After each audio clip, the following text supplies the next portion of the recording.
علمه البيان أشهد أن لا إله إلا الله وحده لا شريك له وأشهد أن محمدا عبده ورسوله فلا نبي بعده اللهم صل وسلم على نبينا الكريم محمد وعلى آله وأصحابه أجمعين وبعد سبحانك لا علم لنا إلا ما علمتنا إنك أنت العليم الحكيم رب زدني علما. Subhanak, maha suci Engkau ya Allah.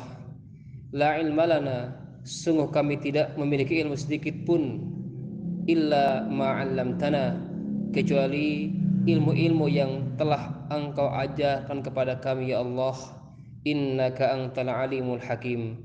Sungguh ya Allah, Engkau sajalah yang maha al-alim, yang maha mengetahui, dan al-hakim, yang maha bijaksana.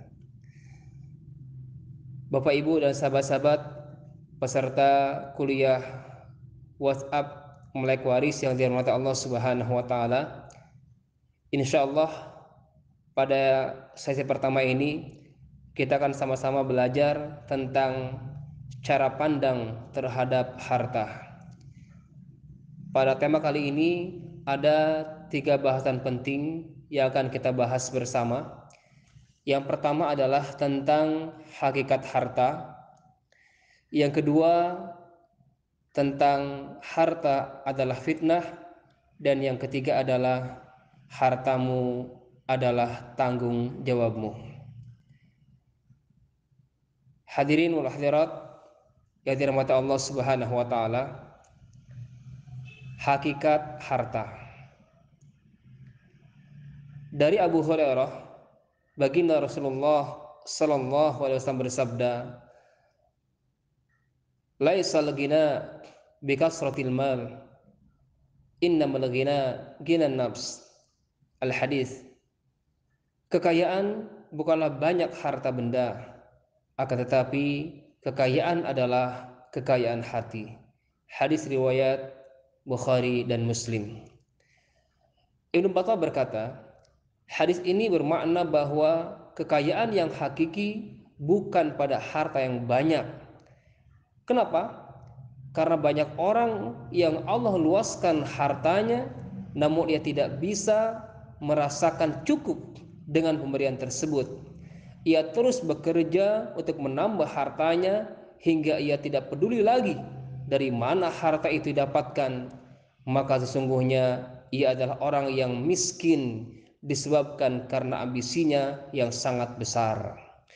Dengan demikian, tidak selalu harta benda yang banyak itu mendatangkan kebahagiaan, kebaikan, atau kesenangan bagi pemiliknya. Kekayaan yang sebenarnya adalah sesuatu yang manusia rasakan dalam hatinya. Hatilah yang menentukan seorang manusia menjadi senang atau sengsara. Hatilah yang menentukan seorang manusia menjadi kaya atau miskin, bahagia atau sedih. Pangkalnya ada pada hati kita masing-masing.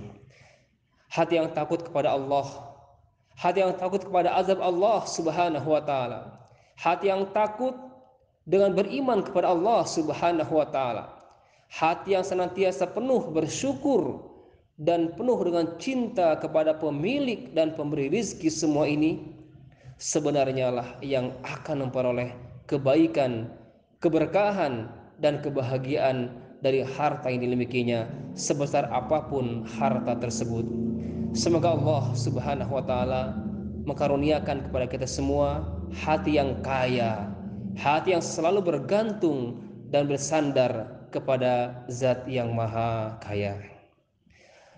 Peserta kelas kuliah waris Melek Waris yang dirahmati Allah Subhanahu wa taala, bahasan yang kedua yaitu harta adalah fitnah.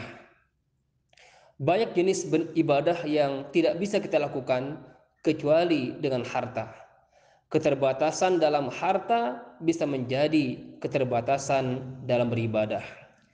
Tapi Allah Subhanahu wa taala mengingatkan kita bahwa harta adalah fitnah, ujian bagi manusia, khususnya bagi orang-orang yang beriman. Al-Quran Surah Al-Anfal yang artinya, dan ketahuilah bahwa hartamu dan anak-anakmu itu hanyalah sebagai fitnah atau cobaan, dan sesungguhnya di sisi Allah ada pahala yang besar. Sebagaimana dengan sebab harta manusia bisa beribadah, dengan sebab harta pula manusia bisa dengan mudah berbuat kemungkaran. Dan dengan harta biasanya manusia menjadi orang yang suka bermewah-mewahan. Alhaakumut takatsur hatta zurtumul maqabir.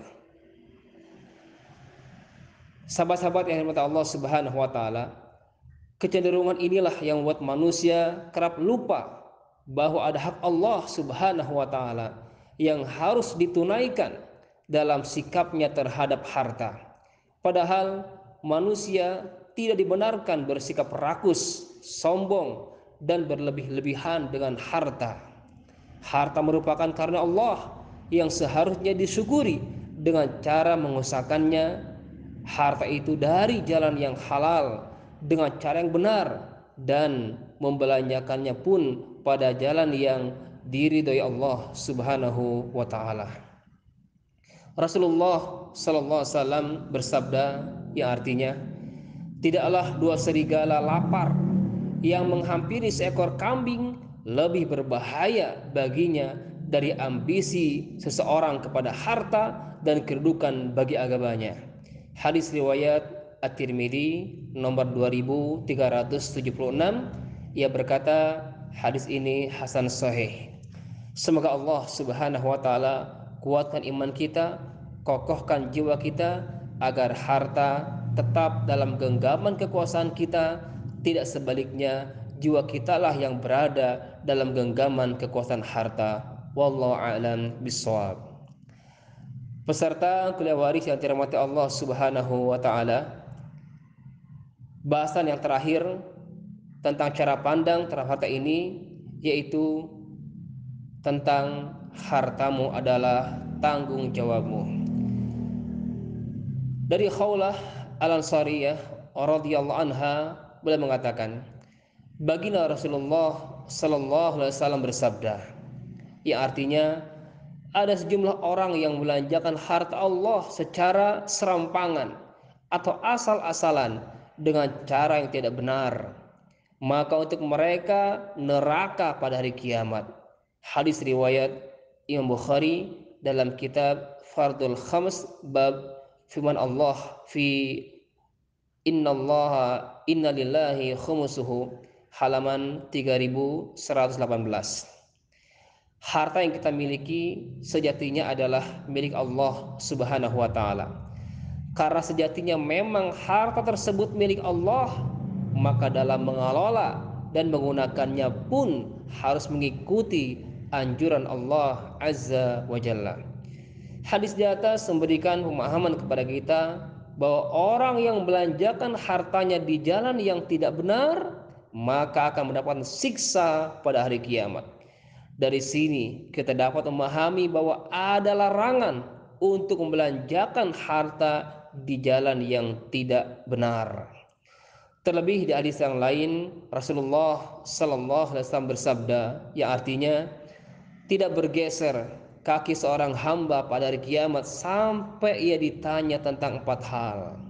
La tazulu qadama 'abdin yaumal qiyamah hatta yus'al an arba'.